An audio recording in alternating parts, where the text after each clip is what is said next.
Bom pessoal, esse daqui é o primeiro vídeo de uma sequência a respeito de coordenadas polares. Então a gente vai entrar com algumas definições iniciais, como escrever um ponto, uma reta, o conjunto principal, o conjunto abrangente, como transcrever um ponto que está na forma cartesiana para polar e vice-versa. Então a gente vai girar em torno dessas noções iniciais, tudo bem? E mais para frente a gente avança um pouco mais até chegar no cálculo de área e comprimento de arco, que a gente vai precisar de cálculo diferencial integral. Mas até lá todo mundo pode acompanhar junto, e quem ainda não tiver esse pré-requisito também não tem problema. Então, a gente está muito acostumado a trabalhar com o sistema de coordenadas cartesianas, né? De modo que um ponto P aqui a gente já reconhece ele como sendo um P de x e de y. Entretanto, dentro de coordenadas polares, nós não teremos esses dois eixos. Nós só teremos um eixo, que é o eixo polar. E eu vou ter esse mesmo ponto P aqui. E ele vai continuar tendo dois parâmetros. Um parâmetro é R. Quem é R? É a distância do ponto P até o O, que é o eixo polar. E quem é o segundo parâmetro? O segundo parâmetro é θ. E quem é θ? É o ângulo formado entre esse segmento de reta que dá a distância R e o eixo polar. E aí pronto, a gente consegue identificar qualquer ponto no plano através dessas duas coordenadas, R e θ. Então vamos a um exemplo. Vamos supor aqui um ponto que eu estou chamando de P1. Ele vai ter o raio igual a 2 e θ igual a π sobre 4. Como é que eu vou marcar esse ponto no plano? Você vai fazer o seu eixo polar e vai marcar o ângulo θ, π sobre 4. Vamos marcar. Está mais ou menos aqui. É um ângulo de 45 graus. Né? E qual é o tamanho do raio? 2. Então, digamos que esse raio aqui esteja valendo 2. Está aqui o seu ponto P. É muito tranquilo. Vai seguir sempre esse mesmo raciocínio. O segundo ponto. Esse ponto agora vai ter raio menos 2. E a angulação dele vai ser 5π sobre 4. O mesmo raciocínio. Desenha a sua reta. Esse aqui é o eixo polar. Né? E vai marcar esse ângulo. Que ângulo é esse? Jogando para graus, pode ficar mais fácil de nós identificarmos que vai ser o ângulo referente a 225 graus. E aí você vai marcar 225 graus. Vai dar mais ou menos aqui. Correto? Só que eu tenho um raio negativo. O raio não é mais positivo. Então eu não posso traçar ele aqui. Tem que ser o contrário. Menos 2. E está aqui o meu ponto P. Agora tem algo muito interessante aqui. Eu queria que vocês prestassem muita atenção. Esse ponto e este, na verdade, são os mesmos, só que dados por coordenadas diferentes. Como assim? Raciocine comigo. Aqui são 225 graus. De modo que só esse trecho daqui até aqui são 180. Então, 225 menos 180, 45 graus. E em módulo, essas duas distâncias aqui são iguais, valem 2. Então, na verdade, nós estamos tratando de um ponto P, só que são dados com dois pares diferentes. E isso vai acontecer para todo e qualquer ponto em uma coordenada polar. Lá no cartesiano, que nós estamos acostumados, um ponto só pode ser dado por um par x e y. Aqui eu terei infinitos pares r θ para o mesmo ponto. E esses pontos são muitos. Inclusive tem uma relação que a gente pode dizer o seguinte, que todos esses pontos eles podem ser dados da seguinte forma: menos 1 elevado a k r, vírgula, θ mais k π. A gente precisa entender o que isso quer dizer. Essa aqui é uma forma genérica. Usando essa notação, eu consigo escrever infinitos pares para representar esse mesmo ponto. Bom, esse k, eu vou ter dois possíveis valores para ele. Esse k, ele vai poder ser par ou vai poder ser ímpar. E isso é qualquer k pertencente ao conjunto dos números inteiros. Bom, o k pode ser par e pode ser ímpar. E aqui segue a mesma regra, né? É um r e um θ, né? Vou colocar aqui embaixo, nesse espaço. É um r e um θ. Bom, quando o k for par, eu vou ter menos 1 elevado ao número par, que vai ser igual a 1. Então vai ficar 1 vezes r, então meu r vai ser positivo. Quando eu tiver k como sendo um número ímpar, eu vou ter menos 1 elevado ao número ímpar. E aí vai ser menos 1.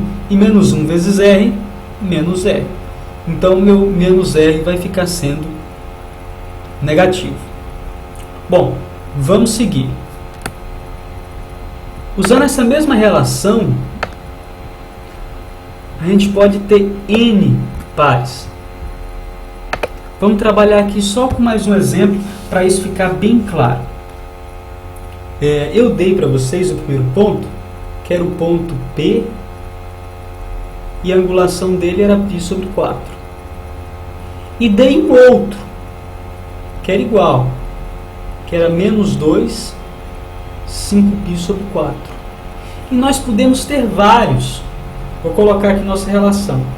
P sendo menos 1 elevado a k, r, θ mais kπ. Vamos supor aqui que eu vou querer o meu k como sendo par. Então, meu r vai ser positivo. Correto? E eu vou variar o meu ângulo θ com o ângulo que eu já tinha, que é π sobre 4, mais um k qualquer par, mais π. E por que isso vai ser sempre a mesma coisa? Vamos fazer nosso desenho aqui. Aqui eu tenho π sobre 4 e aqui o meu ponto P. Bom, R é positivo, 2 é positivo, então 2 ele vai manter, vai continuar valendo 2. Agora, Kπ, vamos pensar em K igual a 2. Né? Então eu terei o ângulo que eu tinha, que é π sobre 4, mais 2π. O que isso significa? Que eu vou ter o meu π sobre 4 mais uma volta. Então, quando eu parar aqui e dar mais uma volta completa, que equivale a 2π, 360, eu vou parar no mesmo lugar. Eu vou ter o mesmo ângulo.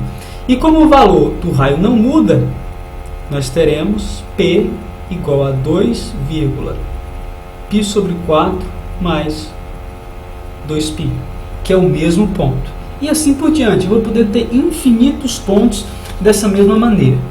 Então, se eu tenho infinitos pares definindo o mesmo ponto, é necessário que se tenha um conjunto principal. E nós temos. E nesse conjunto principal, cada ponto terá apenas um par que o represente. Apenas um. Para que esse ponto esteja no conjunto principal, ele precisa obedecer a duas coisas. A primeira é que o R precisa ser maior ou igual a zero. Então, tem que ser positivo ou igual a zero. E o ângulo θ, ele vai precisar estar entre 0 graus e 360.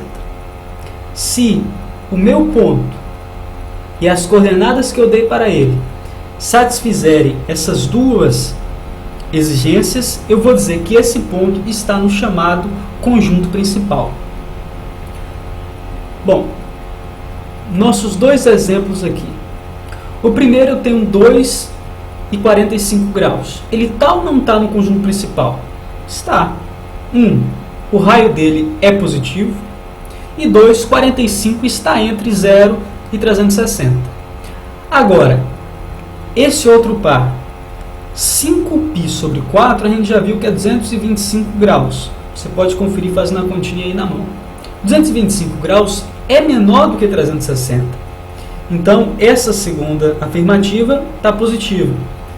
Mas o raio ele é negativo. Então, este representante aqui não faz parte do conjunto principal, mas este faz e será único. Então, esse ponto P no conjunto principal só terá esse par de valores. Tudo bem? Então, vamos dar aqui só mais um exemplo em cima disso, para ficar mais concreto.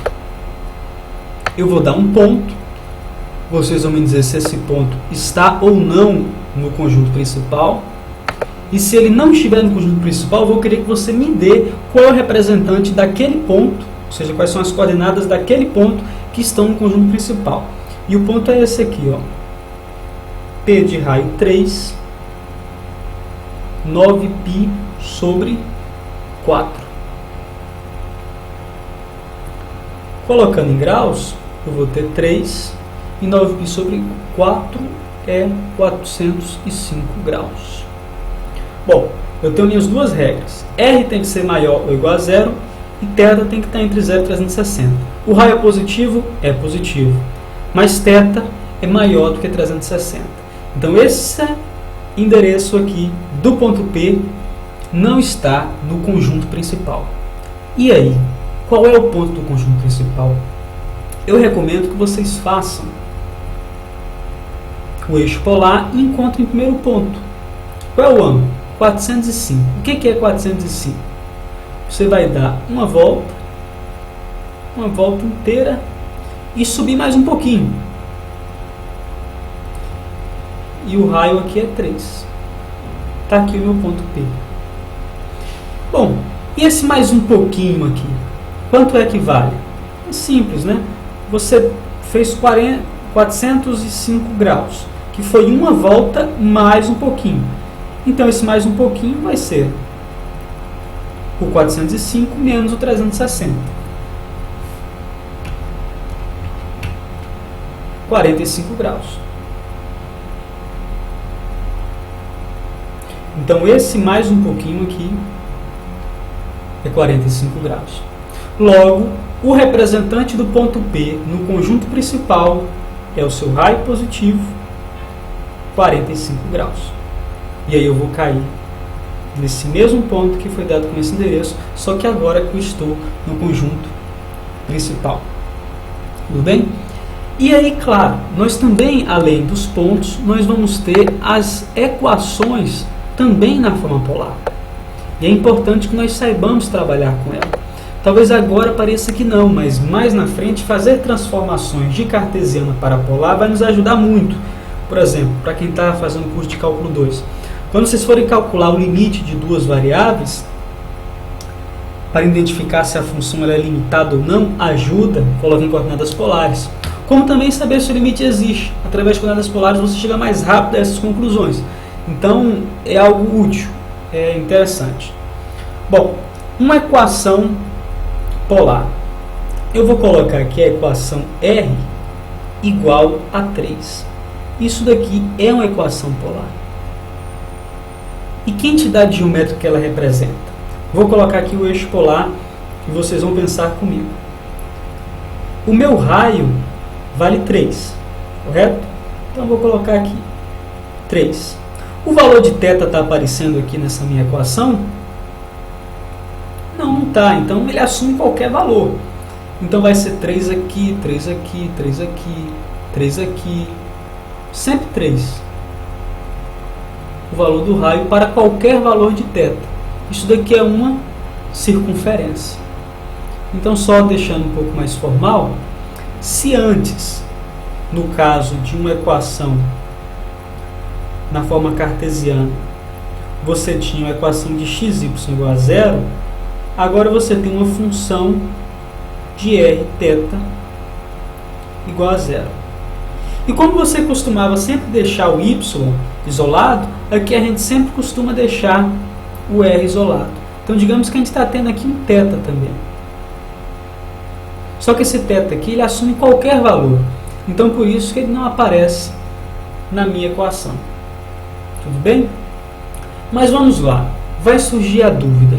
Eu quero saber se determinado ponto pertence à curva dada por uma equação polar. Só lembrando, quando eu tinha lá em cartesiano, vou colocar aqui x ao quadrado mais y ao quadrado é igual a 9. Essa daqui a gente sabe que é a equação de uma circunferência. Qual é o raio dessa circunferência? Raio 3. Então, só fazendo aqui um esboço, né? E aqui o raio da circunferência é 3. E aí eu pergunto para você, cara, e o ponto 1,0 faz parte da circunferência? O que você faz? Você pode olhar aqui no gráfico de cara, bater o olho e dizer que não. Mas você tem um recurso de substituir o par na equação. Se a igualdade se mantiver, o ponto pertence. Nesse caso aqui não vai se manter, porque o quadrado de 1 é 1, mais 0, eu vou ter a igualdade 1 igual a 9, que não é verdade. Então eu quero saber se o ponto 3,0 pertence à circunferência. Aí você vai ter 3 ao quadrado mais 0 ao quadrado igual a 9. 3 ao quadrado é igual a 9? Sim. Então o ponto 3,0 pertence à circunferência. Mas agora voltando aqui à nossa equação polar. Aí eu pergunto para você, e aí cara, esse ponto aqui em polares, um ponto de raio 3 e θ 0, coloquei em graus, esse ponto pertence? Ora, vamos substituir. Eu tenho R igual a 3, vou substituir aqui 3 no lugar de R, 3 igual a 3. Ok. E este ponto? Menos 3, 0. Vamos substituir. R é igual a 3, menos 3 é igual a 3? Não é. Mas esse ponto pertence à curva. Ângulo igual a 0. Então ele está aqui, no eixo polar.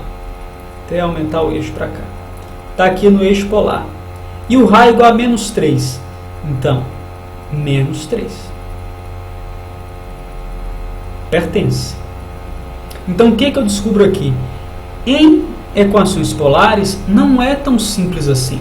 Eu não posso pegar o par e substituir diretamente na equação. Antes disso, eu vou precisar descobrir quem é o chamado conjunto abrangente. O conjunto abrangente de uma equação polar. O conjunto abrangente de uma equação polar, pessoal, ele é um conjunto que contém todas as equações que descrevem aquela curva em polares. Por exemplo, no caso daquela circunferência, inclusive eu vou notar assim, que o conjunto abrangente é o A de C. Por quê? Abrangente das curvas. Né? O conjunto abrangente daquela circunferência é raio igual a 3 e raio igual a menos 3. Aí agora sim, eu posso substituir o valor nas duas equações presentes no conjunto abrangente. E se em uma delas a igualdade for verdadeira, significa que aquele ponto pertence à curva. Mas e aí? Então como é que eu vou calcular um conjunto abrangente? Olha, funciona muito parecido como nós fazíamos com os pontos, para descobrir todos os endereços de um mesmo ponto. Então o que você vai fazer? Você vai dizer sempre que o conjunto abrangente vai ser igual a f de menos 1 elevado a n vezes r, vírgula, θ mais n π. Ou melhor, eu cometi um erro aqui, uma gafe de notação. Não é colchete, é chaves.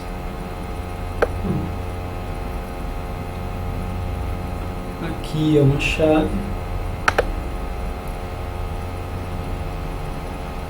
E aqui é um colchete. Pronto. Por quê?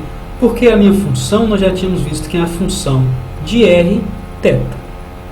Então agora, para nós descobrirmos a equação as equações do conjunto abrangente, eu vou usar essa relação aqui que é dada por um teorema.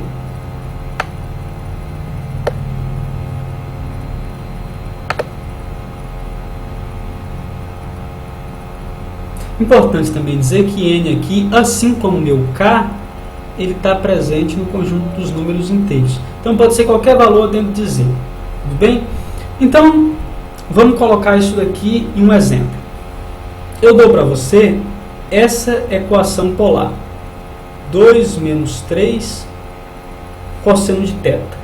E eu peço você encontrar para mim o conjunto abrangente. Por quê? Quando você tiver algum ponto e quiser saber se ele pertence à curva, você não vai substituir diretamente nessa equação. Você vai encontrar primeiro o conjunto abrangente e substituir nas equações do conjunto abrangente. Então vamos seguir aqui. Assim como k, n também vai ter duas situações. Quando n for par, você vai ter menos 1 elevado ao número par, que será 1 vezes r. E quando n for ímpar, você vai ter menos 1 elevado ao número ímpar, que vai ser menos 1. E menos 1 vezes r, menos r. Então vamos aqui à nossa primeira situação. A primeira situação é n par. Quando n for par, meu r é positivo. Então eu mantenho aqui r positivo. Cosseno de... Cosseno de quê? Cosseno de θ? Não. Cosseno de θ mais nπ. Não é? E agora você vai ter que desenvolver usando um pouquinho de trigonometria, né? 2 menos 3, o cosseno da soma de dois ângulos vai ser cosseno de A, cosseno de B, menos seno de B, cosseno de A. E n, Danilo? N é o quê? N pode ser qualquer número em Z. Então eu sugiro que você sempre, se não tiver seguro, use o círculo trigonométrico. Ele vai lhe ajudar bastante. Bom, eu tenho que n é par. Então chuta o número para n par. N igual a 0. 0 não é par? É, então serve. Então eu vou ter cosseno de 0. Quanto é que vale cosseno de 0? Ah, cosseno de 0 vale 1. Então esse número aqui está indo para 1. E seno de 0? Que vai ficar 0 vezes π igual a 0. E seno de 0 vale quanto? Ah, seno de 0 vale 0. Então, 0 vezes cosseno de θ, isso aqui tudo vai para 0. Então, qual é a minha primeira equação do conjunto abrangente? É R2 menos 3 cosseno de θ. Que é a mesma equação que eu te dei aqui no início para descobrir o conjunto abrangente. Mas ainda me falta um segundo caso. O caso de n é ímpar. Quando n for ímpar, eu vou ter 1 elevado a um n ímpar, pode ser a 1, né, que vai dar menos 1. Então, meu r da minha função vai ser agora um r negativo. E eu vou ter 2 menos 3 cosseno de θ mais nπ. E vou desenvolver isso daqui. Né? Já vou passar o sinal do negativo para o lado de lá. Vai ficar r menos 2 mais 3. Cosseno da soma. Cosseno de A, cosseno de B, menos seno de A, seno de B. O quadro não permitiu que eu escrevesse o restinho. Mas tudo bem, serve para a gente analisar. Agora, eu preciso que n seja ímpar. Chute um n ímpar. Ah, n vale 1. Perfeito. Então, cosseno de π. Quanto vale o cosseno de π? Π está aqui, é 180. Cosseno de π vale menos 1. Então, esse número aqui está indo para menos 1. E seno? Seno de π vale quanto? 0. Esse número continua indo para 0. Danilo, por que você pode chutar um valor de n? Porque não importa. Todo n par, por exemplo, no nosso exemplo, sempre vai cair no mesmo lugar. Olha, n igual a 0, eu vou ter cosseno de 0. Próximo número par depois de 0, 2. É uma volta completa, vai cair no mesmo lugar.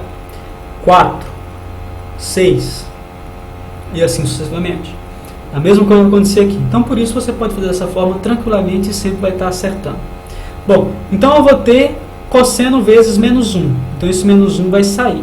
Então a minha segunda equação é menos 2 menos 3 cosseno de θ.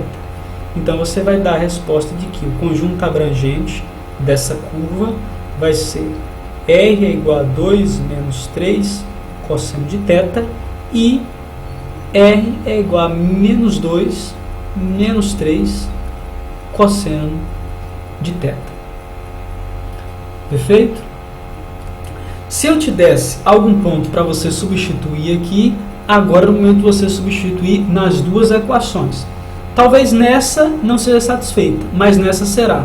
Então o ponto pertence à curva. E a recíproca é verdadeira. Se nessa não satisfizer e nessa satisfizer, pertence. Se não satisfizer nenhuma das duas equações, significa que o ponto não pertence à curva. Tudo bem? Por último, é importante a gente também saber fazer transformação de coordenada polar para coordenada cartesiana e de cartesiana para polar, né? Então eu vou deduzir junto com vocês isso, porque vai ser mais interessante para a gente lembrar a dedução do que só as relações prontas. Pelo menos nesse caso aqui, com certeza vai ser, né? Então, como é que a gente vai fazer essa dedução? Ela é muito simples. Você vai fazer coincidir o eixo polar, esse aqui é o eixo polar, com o eixo x. E esse aqui também é o eixo x. Estou fazendo coincidir, né? E aqui é o eixo y. E aqui é a minha origem, que coincide com o polo. E aqui eu tenho um ponto P. Esse ponto P ele tem aqui uma distância R, né? E tem também um ângulo, θ. A gente já sabe isso lá de nossa definição. Agora, em cartesianas, ele vai ter aqui uma coordenada x e vai ter também uma coordenada em y. Essa distância aqui é o que é? É x menos 0, que dá x. E essa distância aqui, y menos 0, que dá y, que é essa mesma altura aqui. Pronto. Formei um triângulo retângulo. E desse triângulo retângulo, eu vou tirar as minhas relações, né? Aqui é o meu R, meu Y e meu X. Então vamos lá, junto comigo. Quem é o cosseno de θ? Cosseno de θ é o cateto oposto. Desculpa. Cosseno de θ é o cateto adjacente, x, sobre a hipotenusa, R. Isolando x, eu vou ter que x é igual a R vezes cosseno de θ. Pronto. Já achei minha primeira relação. Eu sei agora sair de x e ir para a minha coordenada polar. Agora, quem é o meu seno de θ? Meu seno de θ vai ser igual a cateto oposto sobre hipotenusa. Isolando y, vai ficar R vezes seno de θ. Achei a segunda relação. Então, já sei de cartesiana para polar.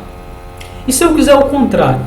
Se eu quiser ir para a coordenada polar partindo da cartesiana, daí você vai precisar do valor de R e também vai precisar do valor de θ. O valor de R é muito fácil de tirar. Você pode tirar por Pitágoras aqui. Como é que fica Pitágoras? Hipotenusa ao quadrado mais a soma de A mais B ao quadrado, que nesse caso aqui vai ser x ao quadrado mais y ao quadrado. Mandando para lá essa potência, eu vou ficar com x ao quadrado mais y ao quadrado dentro de uma raiz. Pronto. Já achei R. Falta quem? Falta θ. θ eu vou fazer o seguinte. Eu vou colocar o meu x sobre o meu y, que vai ser igual, que é o meu x? R cosseno de θ. E que é o meu y? R seno de θ. Vai cancelar, né? E eu vou inverter isso daqui para ficar melhor para mim.